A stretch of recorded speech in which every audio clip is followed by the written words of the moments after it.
بسم الله الرحمن الرحيم والصلاة والسلام على رسول الله وعلى آله وصحبه أجمعين.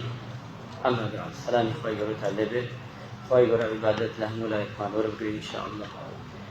أشين خدمتي حديثك مبارك في غمري نازدار صلى الله عليه وسلم كلام حديثات فرمي باشترين كانوا كسانية كنرمن كنيانا نمنيانا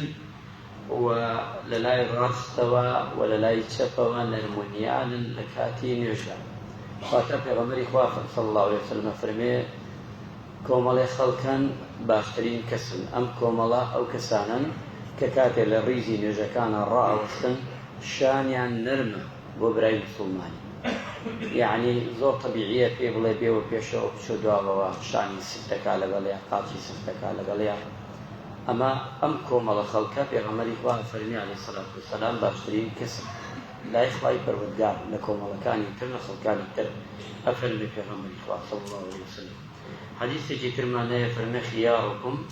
ويجري خيرهم ويؤمن شره شاكترين باشترين كستان أو كستانا كخلق لدستي أميدة يعني كسيكا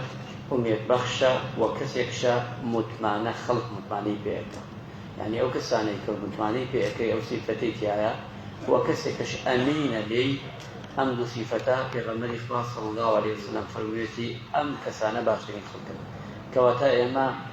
لمدو حديثة لمدو فرمايشتا أور دبري يكمل نوجكانا أبي أمدو مان فراوان بيه سرك الريك وكسي وتبيه بيشو بشو برينج ويا شان مان مداليك زور جاري أما لنيوجا غلط تبيشتو وهذا زانين بامان مداليك نا أصل أو شان السفد ولا قبراكتا باك قينا أجابينش أصل أو كبيني نبي شو كفات تابك توشان بلاو بيتوا بلام أجابات بجوري أندازي خود بيشان ديك السفد به شو كأبي شان وبايك به نك بات زور فراوان بيوشان دوبنس لبيني بيويان بات بتيكوا